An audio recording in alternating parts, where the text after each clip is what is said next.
Hello नमस्कार दोस्तों, मैं मदन सिराव आपके अपने यूट्यूब चैनल जी के मदन सिराव पर हार्दिक अभिनंदन करता हूं। तो मेरे प्यारे दोस्तों, अपने चल रहे थे राजस्थान के ज़िला दर्शन और राजस्थान में हम पढ़ रहे थे राजस्थान के जो नवगठित ज़िले हुए हैं उन ज़िलों के बारे में हम वर्णन कर रहे थे।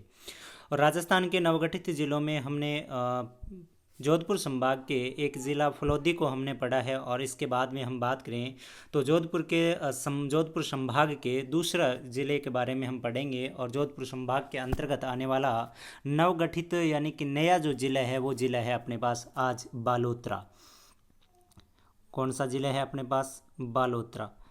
बालोतरा से हम बात करें तो प्यारे दोस्तों, एग्ज़ाम पॉइंट पर हम बात करेंगे कि राजस्थान में जो भी कोई कंपटीशन एग्ज़ाम होगा उससे संबंधित जो पूछे जाने वाले प्रश्न रहेंगे वो किस प्रकार से प्रश्न पूछे जा सकते हैं। ये तो नहीं पता कि कौन से प्रश्न पूछेंगे, पर हम कौन से प्रश्न पूछे जा सकते हैं यानी कि कैसे कैसे प्रश्नों की संभावना बनती है या फिर कौन से ऐसे प्रश्न हैं जो पूछे जा सकते हैं। इस आधार पर हम आज के इस नए ज़िले को पढ़ेंगे, बालोतरा को। और बालोतरा की हम बात करें तो सबसे पहले हम ये देखेंगे कि राजस्थान में ये बालोतरा ज़िला वर्तमान में इसकी स्थिति किस प्रकार से दर्शाती है। तो हम देखें तो आपको नज़र आ रहा होगा राजस्थान का मैप, ये नवगठित ज़िलों का मैप है। यानी कि टोटल राजस्थान में 50 ज़िले हैं तो 50 ज़िलों का ये मैप है। और इस मैप में हम देखें तो यहाँ अपने ये बालोतरा है, ये बालोतरा है। ठीक है, तो एक बात तो इसकी रहेगी कि यानी कि आंतरिक ज़िला है या फिर अंतर्राज्यीय सीमा बनाता है या अंतर्राष्ट्रीय सीमा बनाता है। तो बालोतरा की बात करें तो न तो ये कोई किसी राज्य से सीमा बना रहा है न किसी देश से सीमा बना रहा है। तो यानी कि ये बालोतरा जो ज़िला है ये राजस्थान का आंतरिक ज़िला है और ये अंतर्जिलीय सीमा बनाता है। यानी कि राजस्थान में ये ज़िलों से ही सीमा बनाता है, न अंतर्राष्ट्रीय सीमा बनाता है और न अंतर्राज्यीय सीमा बनाता है। इसके बाद में जो प्रश्न रहने वाला है वो ये प्रश्न पूछे जा सकते हैं, क्योंकि पीछे हमने देखा भी है कि राजस्थान में किस ज़िले के कौन सी सीमा लगती है वगैरह वगैरह, बहुत सारे ऐसे प्रश्न हैं। ऐसे बहुत सारे प्रश्न हैं यानी कि ज़िलों से को लेकर कि कौन से ज़िले के कौन सी सीमा लगती है। तो आज हम जो पढ़ रहे हैं वो बालोतरा पढ़ रहे हैं और बालोतरा के संदर्भ में हम जानेंगे कि ये जो अपना बालोतरा ज़िला है, ये जो ज़िला है बालोतरा, ये सबसे पहले तो ये जानेंगे ये कि मूल रूप से जो अब नया ज़िला बना है ये कौन से ज़िले से काट कर बनाया गया है। तो बालोतरा ओनली फॉर बाड़मेर ज़िले से इसे बनाया गया है। तो यानी कि मूल रूप से हम देखें कि कौन से ज़िले से अलग हुआ है, तो कौन से ज़िले से अलग हुआ, बाड़मेर ज़िले से अलग होकर एक ज़िला बना, उसका नाम क्या है? बालोतरा। और वर्तमान में ये कौन से संभाग के अंतर्गत आता है? तो ये जोधपुर संभाग के अंतर्गत आता है। इसके बाद में हम ये जानें कि इस बालोतरा से कौन कौन से ऐसे ज़िले हैं जो अंतर ज़िले या फिर ज़िलों से संबंधित सीमा बनाते हैं। तो देखें तो बालोतरा से ये देखो जैसलमेर सीमा बना रहा है, ये बाड़मेर सीमा बना रहा है, ये सांचौर सीमा बना रहा है, जालोर सीमा बना रहा है और ये थोड़ा सा क्षेत्रपाली का भी है और इसके बाद में जोधपुर ग्रामीण का भी है। इस प्रकार से ये ज़िलों का वर्णन है। तो हम देखें कि मूल रूप से कितने ज़िले हो गए। तो जोधपुर हो गया, इसके बाद में जैसलमेर 2, बाड़मेर 3, सांचौर 4 और जालोर 5 और पाली 6। और इधर ये 6 ज़िले टोटल। इसके साथ सीमा बनाने वाले कितने ज़िले हैं? 6 ज़िले हैं। ठीक है, एक आधा प्रश्न तो ये रह सकता है, हालांकि ये डीपली प्रश्न है, इतना गहरा प्रश्न नहीं पूछे जा सकते हैं, बाकी हो सकता है क्या पता पूछ ले। इसके बाद में हम पढ़ें तो ये प्रश्न रह सकते हैं कि बालोतरा जो ज़िला है, इस बालोतरा ज़िले के अंतर्गत कौन कौन सी तहसीलों का गठन किया गया, कौन कौन सी तहसीलें ली गई है। तो हम देखें तो नए नोटिफिकेशन में हम देखें तो बालोतरा का कहीं जिक्र नहीं हुआ है तहसील में। हो सकता है कोई भूल वंश रह गया हो। तो तहसील में हम देखें तो एक तो बालोतरा स्वयं हो जाएगी, बालोतरा तहसील हो जाएगी। दूसरी तहसील की हम बात करें तो दूसरी तहसील पंचपदरा हो जाएगी, पचपदरा तहसील हो जाएगी। तीसरी की हम बात करें तो तीसरी ये सिवाना तहसील हो जाएगी, बहुत इंपॉर्टेंट है, इसके बारे में पढ़ेंगे हम। सिवाना तहसील हो जाएगी। इसके बाद में हम बात करें तीसरी तहसील, 3 तो ये हो गई सिवाना। और चौथी तहसील की हम बात करें तो चौथी तहसील हो जाएगी इसमें गिडा। ठीक है, और पांचवीं तहसील की हम बात करें तो पांचवीं तहसील हो जाएगी इसकी समदड़ी, समदड़ी हो जाएगी।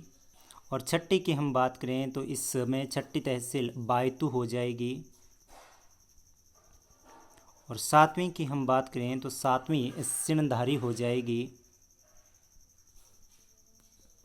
सिणधारी हो जाएगी। और 8 नंबर की हम बात करें तो 8 नंबर में कल्याणपुर हो जाएगी। तो इस प्रकार से हम देखें कि बालोतरा ज़िले के अंतर्गत आने वाली जो तहसीलें हैं वो मूल रूप से 8 तहसीलें हैं।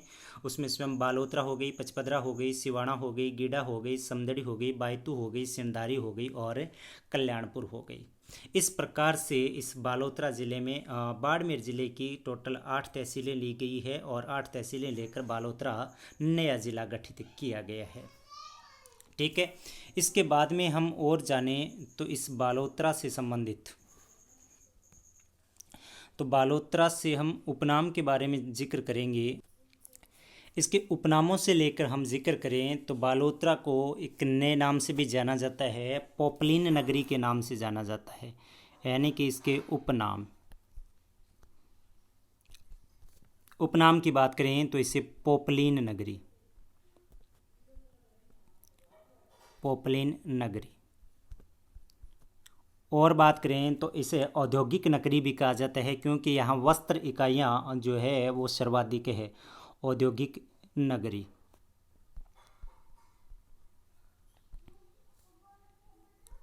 औद्योगिक नगरी।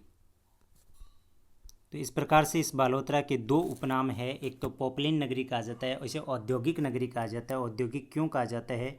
क्योंकि यहाँ वस्त्रों की हम बात करें तो वस्त्र इकाइयाँ सर्वाधिक है। ठीक है, नहीं 500 से भी अधिक इकाइयाँ, इसमें वस्त्र इकाइयाँ सर्वाधिक होने के कारण। ठीक है, इसके बाद में हम देखें कि इस बालोतरा का जलवायु प्रदेश, यानी कि कौन से ये जलवायु प्रदेश के अंतर्गत आता है। तो इस बालोतरा की जलवायु की बात करें तो ये अर्धशुष्क जलवायु प्रदेश के अंतर्गत आता है। कौन से में? अर्धशुष्क प्रदेश के अंतर्गत आता है। ठीक है, इस बात का ध्यान रखें। इसके बाद में हम आगे बढ़ेंगे और राजस्थान के इस बालोतरा ज़िले से संबंधित, यानी कि इनकी प्रमुख क्या विशेषताएं हैं, इनके बारे में भी हम जिक्र करेंगे। तो बालोतरा जो स्वयं शहर है बालोतरा अपने राजस्थान में ये रंगाई छपाई उद्योगों के लिए जाना जाता है। और रंगाई छपाई में बात करें तो मूल रूप से ये कपड़ा रंगाई छपाई उद्योगों के लिए जाना जाता है। कपड़ा रंगाई छपाई उद्योगों के लिए जाना जाता है। ठीक है, अब कपड़ा रंगाई छपाई उद्योगों के लिए तो जाना जाता है बालोतरा। ठीक है, और बालोतरा की एक हम बात करें तो कला भी प्रसिद्ध है, जो कपड़ों के अंतर्गत एक कला की जाती है, जैसे ये ठप्पा बोलते हैं हम, इसके बाद में हम बोलते हैं प्रिंट बोलते हैं एक, और इन कपड़ों पर जो प्रिंट लगाई जाती है वो होती है बंधेज। कौन सी? बंधेज कला। तो बालोतरा है ये बंधेज कला के लिए प्रसिद्ध है। ठीक है, कई बार एग्ज़ाम में प्रश्न पूछा जाता है कि ये बंधेज कला क्या है। तो कपड़ों पर ये रंगाई के लिए जो छोटे छोटे बिंदुएं बांधी जाती है उसे किस नाम से जानते हैं? बंधेज कला के नाम से जानते हैं। तो बालोतरा इस प्रकार से थोड़ा सा इम्पोर्टेंट है। और इसके बाद में हम बात करें बालोतरा की, तो बालोतरा के प्रमुख मंदिर प्रसिद्ध है। और मंदिरों को लेकर हम चलते हैं और आपको दिखाते हैं कि राजस्थान के इस बालोतरा ज़िले के कौन कौन से मंदिर प्रसिद्ध है और किस प्रकार से एग्ज़ाम में प्रश्न पूछे जा सकते हैं। तो आपको एक मंदिर का इमेज दिखाई दे रही होगी। ये इमेज है, ये बालोतरा ज़िले में एक मंदिर है और ये नाकोड़ा भैरव का मंदिर है। किसका मंदिर है ये? नाकोड़ा भैरव का मंदिर है। और इस नाकोड़ा भैरव के मंदिर की बात करें तो अपने राजस्थान के अंदर हम पढ़ते आ रहे थे कि 56 की पहाड़ियाँ जो प्राचीन देखें, यानी कि इन जिलों का गठन से पहले देखें तो ये बाड़मेर के अंतर्गत आती थी, जालोर और बाड़मेर के अंतर्गत। और वर्तमान में हम देखेंगे तो इसे बालोतरा के अंतर्गत लेंगे। तो 56 की पहाड़ियों में विराजमान एक मंदिर है और इस मंदिर का नाम क्या है? नाकोड़ा भैरव का मंदिर है। इसे भैरव मंदिर भी कहा जाता है। इस मंदिर को हम देखें तो जैन संप्रदाय से संबंधित है ये मंदिर, और जैनियों के 23वें तीर्थंकर भगवान श्री पार्श्वनाथ जी का समर्पित मंदिर है ये। ठीक है, पार्श्वनाथ जी का मंदिर। ठीक है, भगवान पार्श्वनाथ को ये मंदिर समर्पित है। तो कई बार एग्ज़ाम में हो सकता है, आपसे पूछा जा सकता है कि नाकोड़ा भैरव का मंदिर कहाँ है, क्योंकि अब इम्पोर्टेंट हो गया ये मंदिर, क्योंकि ज़िला बनने के बाद में। ठीक है, तो नाकोड़ा भैरव का मंदिर कौन सी पहाड़ियों में है, तो हम देखें तो ये 56 की पहाड़ियों में है। और नाकोड़ा भैरव का ये मंदिर है, और जो जैनियों के 23वें तीर्थंकर भगवान श्री पार्श्वनाथ को ये मंदिर समर्पित है। और इस मंदिर की हम निर्माण की बात करें तो कीर्ति रतन सूर्य ने करवाया था भाई। निर्माण का क्या पता कई बार पूछ लेते हैं, तो ध्यान में रखें। तो इस मंदिर का निर्माण जो करवाया था वो किसने करवाया था? कीर्ति रतन सूर्य ने। कीर्ति रतन सूर्य। तो आपको ध्यान में रखना है कि कीर्ति रतन सूर्य ने करवाया। और एक्चुअल में ये मंदिर देखें तो ये बालोतरा के मेवा नगर में है भाई। मेवा नगर बालोतरा ज़िले में है। ठीक है, तो इस प्रकार से इस नाकोड़ा भैरव के मंदिर को आपको ध्यान में रखना है। इसके बाद में हम आगे बढ़ें तो आगे बालोतरा के मंदिरों में हम बात करें तो आपको एक मंदिर दिखाई दे रहा होगा। और ये इस मंदिर की हम बात करें तो ये मंदिर है जसोल गांव में। और इस मंदिर की हम देखें ये मंदिर, तो ये मंदिर है रानी भटियाणी का मंदिर। किसका मंदिर है? रानी भटियाणी का मंदिर है भाई। रानी भटियाणी मंदिर है ये बालोतरा के जसोल गांव में है। जसोल गांव में विशेष है ये मंदिर, थोड़ा सा ध्यान में रखना है, क्योंकि अब जो आगामी भर्ती परीक्षा होंगी राजस्थान में, उस भर्ती परीक्षा के लिए ये बहुत ही इम्पोर्टेंट मंदिर है, तो थोड़ा ध्यान में रखना है। ठीक है, तो हमने क्या पढ़ा कि जसोल मंदिर या इसे माता या फिर रानी भटियाणी मंदिर के नाम से भी जाना जाता है। ठीक है, इसके बाद में हम देखें कि बालोतरा की और कौन कौन से मंदिर है। तो बालोतरा में आपको दिखाई दे रहा होगा मंदिर के ऊपर से इस पर लिखा भी है श्री रणछोड़ राय खेड़ मंदिर तीर्थ स्थल। तो ये जो मंदिर है ये रणछोड़ राय मंदिर है। कौन सा मंदिर है? रणछोड़ राय। और ये रणछोड़ राय मंदिर बहुत ही इम्पोर्टेंट है, क्योंकि हम देखें तो ये मूल रूप से कहाँ है? ये खेड़ में है। और खेड़ की बात करें तो खेड़ जो कस्बा है ये जोधपुर के राठौड़ वंश की प्रारंभिक राजधानी भी रही है। तो थोड़ा बहुत इस प्रकार से ध्यान में रख लेना। तो बालोतरा में है रणछोड़ राय का खेड़ मंदिर। ठीक है, इसके बाद में हम और जिक्र करें कि इसमें और क्या है बालोतरा में। तो इसके बाद में हम देखें तो आपको एक मंदिर दिखाई दे रहा होगा। और इस मंदिर की हम बात करें तो ये मूल रूप से हम देखें तो ये हल्देश्वर की पहाड़ी पर विराजमान मंदिर है। और हल्देश्वर महादेव का मंदिर है ये, और पीपलूद गांव में है। इसे राजस्थान का लघु माउंट आबू भी कहा जाता है। ठीक है, हल्देश्वर महादेव का मंदिर है और इसे राजस्थान का लघु माउंट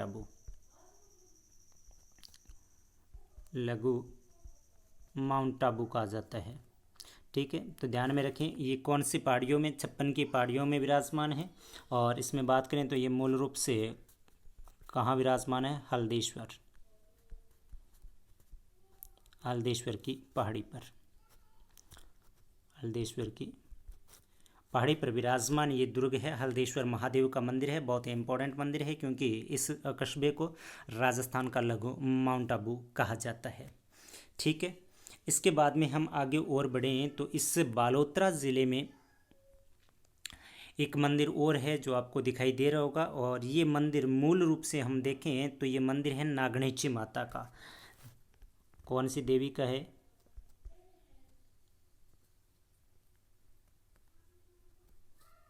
नागणेची माता का। और नागणेची माता इसका दूसरा नाम हम देखें तो इसे चक्रेश्वरी माता भी कहा जाता है। इसकी मूर्ति राव दुहड़ लेके आए थे केदार से, और इसके मूर्ति को नगाना गांव में इसे स्थापित किया। और इसे राठौड़ों की देवी के नाम से भी जाना जाता है, राव दुहड़ लेके आए। और इससे विशेषता ये है कि इस नागणेची माता की जो मूर्ति यहाँ लगी हुई है उसमें 18 भुजाएँ हैं भाई, यानी कि 18 भुजाओं वाली देवी की ये मूर्ति है। और ये बहुत ही इम्पोर्टेंट है। इसे नागणेची माता या इसे फिर चक्रेश्वरी माता के नाम से जाना जाता है। इसे जोधपुर के शासक राव दुहड़ यहाँ लेके आए थे। और इस माता का मंदिर तो देखें तो ये नागणेची माता का मंदिर नगाना में स्थित है। नगाना गांव वर्तमान में कौन से ज़िले में है? ये बालोतरा ज़िले में है। ठीक है, तो इसके बाद में हम और बात करें तो मंदिर मस्जिद या फिर जो भी है हम बात करें तो इसके बाद के एक मंदिर आपको और दिखाई दे रहा होगा, ब्रह्मा जी का मंदिर।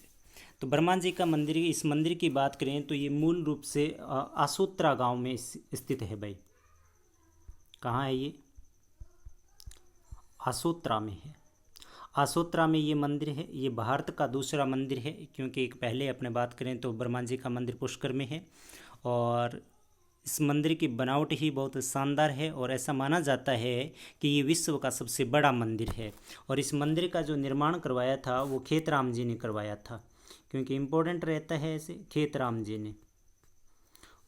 ने इस मंदिर का निर्माण करवाया था, और इस मंदिर का निर्माण जो करवाया था वो मई 1984 के दिन करवाया था। खेतराम जी ने इस मंदिर का निर्माण कब करवाया? मई 1984 के दिन इस मंदिर का निर्माण करवाया। ब्रह्मा जी का मंदिर है, ठीक है, ध्यान में रहेगा। इसके बाद में हम आगे और बढ़ें बालोतरा से संबंध में, तो बालोतरा में आपको एक मल्लीनाथ जी, जो तिलवाड़ा गांव से संबंधित है, मल्लीनाथ जी। और ये प्रश्न पूछा भी जा चुका है कि मारवाड़ के शासक हुए हैं जो मल्लीनाथ जी हैं, और एकमात्र ऐसे शासक है जिन्हें देवता के रूप में पूजा जाता है। इस प्रकार से प्रश्न ये शायद रीट परीक्षा में आ भी चुका है, ठीक है। तो ध्यान में रखना ऐसे शासक कौन से हैं, तो वो मल्लीनाथ जी है। और मल्लीनाथ जी का जो संबंध है वो कौन से गाँव से है, तो ये तिलवाड़ा गाँव से है। और वैसे भी माना जाता है कि मल्लीनाथ जी ने बाड़मेर में मालानी गांव बसाया था, और मालानी गांव जो आज वर्तमान में हम देखें तो ये बाड़मेर ज़िले के अंतर्गत है। और इस मल्लीनाथ जी के आराधना में हम कह सकते हैं कि तिलवाड़ा गांव में एक पशु मेला बढ़ता है, और पशु मेला जो बढ़ता है वो कौन सी नस्ल के घोड़ों के लिए, तो यहाँ जो आपको ये घोड़े दिखाई दे रहे हैं ये मालानी नस्ल के घोड़े हैं, मालानी। तो मल्लीनाथ जी के आराधना में तिलवाड़ा गांव बाड़मेर में बालोतरा में मालानी नस्ल के घोड़ों का ये मेला भरा जाता है। और ये मेले, इस मेले की बात करें तो चैत्र कृष्ण एकादशी से चैत्र शुक्ल द्वादशी तक मेला भरा जाता है भाई। यानी कि हम बात करें तो इस मेले की, तो ये मेला चैत्र कृष्ण एकादशी यानी कि 11 से लेकर, और ये मेला चैत्र शुक्ल द्वादशी यानी 12 तक, यानी कि लगभग 15 दिनों तक ये मेला भरा जाता है। और विशेषता इस मेले की ये है कि ये राजस्थान का सबसे प्राचीन पशु मेला है, क्योंकि इस मेले की हम बात करें तो जोधपुर के एक शासक हुए थे मोटा राजा उदय सिंह। उस उदय सिंह के समय से ये मेला भरा आ रहा है, यानी कि 1593 ईस्वी की बात है। तो मोटा राजा उदय सिंह के समय से ये मेला भरा रहा है। और एक बात इस मेले की विशेष ध्यान में रखना है, क्योंकि ये जो मेला भरा जाता है, इस मेले का जो आयोजन कर रहता है, आयोजन ये पर्यटन विभाग द्वारा करवाया जा रहा है भाई। किसके द्वारा? पर्यटन विभाग द्वारा। तो इस मेले का आयोजन कौन करता है? पर्यटन विभाग करता है। मेला कब भरा जाता है? चैत्र शुक्ल एकादशी से चैत्र शुक्ल द्वादशी तक ये मेला भरा जाता है। और मेला कहाँ भरा जाता है? तिलवाड़ा गांव जो बालोतरा में भरा जाता है। और कौन से यहाँ लोक देवता की पूजा की जाती है? तो मल्लीनाथ जी की यहाँ पूजा की जाती है, ठीक है, ध्यान में रहेगा। इसके बाद में हम देखें तो यहाँ के प्रमुख और देवी देवताओं में, तो यहाँ एक देवी हुई है जिसका नाम है रूपा देवी, यानी एक माँ भगवती का रूप कह सकते हैं हम। एक देवी है और देवी का नाम क्या है? रूपा देवी। और इस माता का जो मेला भरा जाता है जो है वो लूणी नदी के किनारे भरा जाता है भाई। कौन सी नदी के किनारे? लूणी नदी के किनारे इसका मेला भरा जाता है। मूल रूप से इस देवी का मंदिर पालिया गांव में भरा जाता है। पालिया गांव, बालोतरा जिला, ठीक है। और इस रूपा देवी को हम बात करें, वर्षों के देवता के रूप में हमने पढ़ा कि इंद्र भगवान जी को मानते हैं। इंद्र देवता को वर्षा का देवता माना जाता है, जबकि इस रूपा देवी को वर्षा की देवी के नाम से जाना जाता है। वर्षा की देवी, तो वर्षा की देवी की हम बात करें तो कौन सी देवी जानी जाती है? ये रूपा देवी जानी जाती है। और इसका मंदिर है जो कहाँ है? पालिया गांव में है। और पालिया गांव कौन से ज़िले में है? तो पालिया गांव बालोतरा ज़िले में है, ठीक है। इसके बाद में हम बात करें तो मंदिर हमने पढ़ लिए, देखते हैं कि कोई और मंदिर रह तो नहीं गए। धीरे धीरे करके हमने बालोतरा ज़िले के मंदिर पढ़े हैं। और इसके बाद में हम बालोतरा से संबंधित और बातों की हम चर्चा करते हैं। तो चलिए हम चलते हैं एक बालोतरा की प्रमुख झील को लेकर। और बालोतरा की झील की बात करें तो बालोतरा में एक झील है, और झील कौन सी झील है? पचपदरा झील है। कौन सी झील है? पचपदरा झील है। और पचपदरा झील से लेकर राजस्थान के कोई भी कंपटीशन एग्ज़ाम हो, हर एक एग्ज़ाम में इस झील से प्रश्न पूछे जाते हैं। और प्रश्नों की हम बात करें किस प्रकार से ये प्रश्न पूछे जाते हैं, तो राजस्थान में ये बालोतरा ज़िले के पचपदरा में ये जो झील बनी हुई है ये खारे पानी की झील है, और इसे नमक उत्पादन किया जाता है। और नमक की बात करें तो ये नमक खारवाल जाति द्वारा उत्पादित किया जाता है भाई। कौन सी जाति द्वारा? खारवाल जाति द्वारा। और एक झाड़ी जिसे बोलते हैं मोरली झाड़ी, खारवाल जाति और कौन सी झाड़ी से? मोरली झाड़ी से इस झील से नमक उत्पादन किया जाता है। और ये नमक खाने में बहुत ही द बेस्ट कह सकते हैं हम, ठीक है। कि कौन सी झील का नमक है? पचपदरा झील का नमक है। तो यहाँ एक झील है, और ये झील कौन से ज़िले में है? पहले बाड़मेर में हुआ करती थी, और आज वर्तमान में हम बात करें तो ये पचपदरा तहसील और बालोतरा ज़िला में है। इसके बाद में हम बात करें तो पचपदरा में एक रिफाइनरी भी स्थापित करी गई है, तेल रिफाइनरी स्थापित करी गई है, जिसे पचपदरा तेल रिफाइनरी के नाम से भी जाना जाता है। और विशेषता ये है कि ये राजस्थान के इस रिफाइनरी की हम बात करें तो इस रिफाइनरी में राजस्थान सरकार का और प्लस हिंदुस्तान की बात करें तो Hindustan petrochemical limited HPCL, Hindustan petrochemical limited, इन दोनों के सहयोग से ये पचपदरा रिफाइनरी है जो संचालित की जा रही है। और इसमें राज्य सरकार का जो योगदान है वो 24% योगदान है, और HPCL का हम बात करें तो 74% इसका योगदान है। यानी कि इससे जो आमदनी होगी या इनका जो खर्चा है उसमें 74% है जो HPCL दे रहा है, और 24% है वो राज्य सरकार दे रही है। और ये प्रश्न पीछे LDC एग्ज़ाम 2018 में ये पूछा भी गया है, इसमें राजस्थान का योगदान कितना है? तो राजस्थान का योगदान कितना है अपने? 24% है, और HPCL का योगदान कितना है? 74% है। तो इस बात का भी थोड़ा बहुत ध्यान में रखना, ठीक है। अब इसके बाद में हम देखते हैं कि इस बालोतरा ज़िले के प्रमुख कौन कौन से वो स्थान है, यानी कि चर्चित हम स्थानों की बात करें तो चर्चित स्थानों में बात करें तो बालोतरा की हम लेंगे बायतू तहसील को। कौन सी तहसील? बायतू तहसील। और बायतू तहसील की हम बात करें तो ये तेल के लिए जानी जाती है भाई। किसके लिए जानी जाती है? खनिज तेल के लिए जानी जाती है। बायतू की हम बात करें तो बायतू तहसील के एक गांव है जोगासरिया गांव। इस जोगासरिया गांव में ब्रिटेन की एक कंपनी आई थी केयर्न एनर्जी, केयर्न नाम से, केयर्न एनर्जी के नाम से एक कंपनी आई थी। और इस केयर्न एनर्जी ने अपने राजस्थान में बालोतरा ज़िले के इस बायतू तहसील के जोगासरिया गांव में तेल के कुएं किए थे। जैसे अपने पढ़े होंगे मंगला, भाग्यम, विजय, जो भी तेल के कुएं हैं इस केयर्न एनर्जी द्वारा किए गए, और बायतू में है। बायतू वर्तमान में ये तेल के कच्चे तेल खनिज के लिए ये जानी जाती है। इसके बाद में हम बात करें तो समदड़ी गाँव। समदड़ी तो पहले गांव थे, आज वर्तमान में ये एक तहसील है। और समदड़ी तहसील की हम बात करें तो क्यों प्रसिद्ध है? क्योंकि यहाँ संत पीपा का मंदिर कह सकते हैं, संत पीपा का मंदिर है, ठीक है। संत पीपा का मंदिर की बात करें तो कहाँ है? समदड़ी गांव। कौन से जिला? बालोतरा ज़िला। इसके बाद में हम बात करें तो एक तहसील बालोतरा के सिवाना। और सिवाना की बात करें तो सिवाना के अंदर एक दुर्ग है, ठीक है, जो आपने पढ़ा था कि वीर नारायण पंवार द्वारा इस दुर्ग का निर्माण करवाया गया, सिवाना दुर्ग का, जो हल्देश्वर की पहाड़ी पर विराजमान है ये दुर्ग।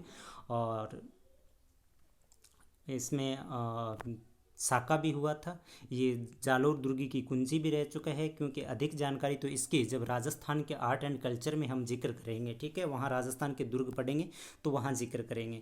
एक बार इतना ही ध्यान में रखना है कि सिवाना जो दुर्ग है, ये सिवाना दुर्ग वर्तमान में कौन से ज़िले में है? तो ये वर्तमान में बालोतरा ज़िले में है। इसके बाद में बात करें बालोतरा का एक गाँव कनाना गाँव। इस कनाना गाँव की बात करें तो ये राठौड़ वंश के वीर दुर्गादास राठौड़ की कर्म भूमि भी रहा है। कनाना गांव जो वर्तमान में बालोतरा ज़िले में है। कनाना गांव वीर दुर्गादास की कर्म भूमि रहा है और इस कनाना गांव की आंगी गैर प्रसिद्ध है भाई, बहुत ही इंपॉर्टेंट प्रश्न है, कई बार एग्जाम में आ चुका है। आंगी गैर कहाँ की प्रसिद्ध है? तो आंगी गैर बालोतरा की कनाना गांव की प्रसिद्ध है। ठीक है, इसके बाद में हमने बालोतरा को पढ़ा, यानी कि अगला जो इसका स्थान लेंगे वो कौन सा है? बालोतरा। बालोतरा के बारे में हमने पहले भी पढ़ लिया और चलो अब थोड़ा बहुत और पढ़ लें कि बालोतरा एक तो ब्लॉक प्रिंट के लिए जाना जाता है, यानी कि बंधेज कला के लिए जाना जाता है। और दूसरी बात हम करें तो बालोतरा में एक नदी बहती है, और नदी कौन सी बहती है? लूनी नदी। तो अब थोड़ा सा ध्यान में रखना है कि बालोतरा वर्तमान में ज़िला बन गया है, तो बालोतरा ज़िला कौन सी नदी के किनारे है, इस बात का ध्यान रखें। तो बालोतरा ज़िला कौन सी नदी के किनारे है? तो ये बालोतरा लूनी नदी के किनारे है। और इसकी क्या इंपॉर्टेंस है बालोतरा की? तो यहाँ आकर बालोतरा में लूनी नदी है जो खारे पानी, पहले मीठे पानी की थी, यहाँ आकर खारे पानी की हो जाती है। तो खारे और मीठे पानी की नदी के नाम से ये जानी जाती है।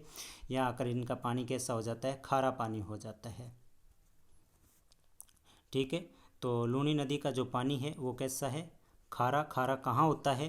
तो ये बालोतरा में होता है। क्यों होता है? क्योंकि इसकी मिट्टी की वजह से होता है। और इस खारे और मीठे पानी को बदलने के लिए एक प्रोजेक्ट चलाया जा रहा है, और जिसे सुजलाम सुफलाम प्रोजेक्ट के नाम से जाना जाता है। सुजलाम सुफलाम। तो वर्तमान में ये सुजलाम सुफलाम जो प्रोजेक्ट है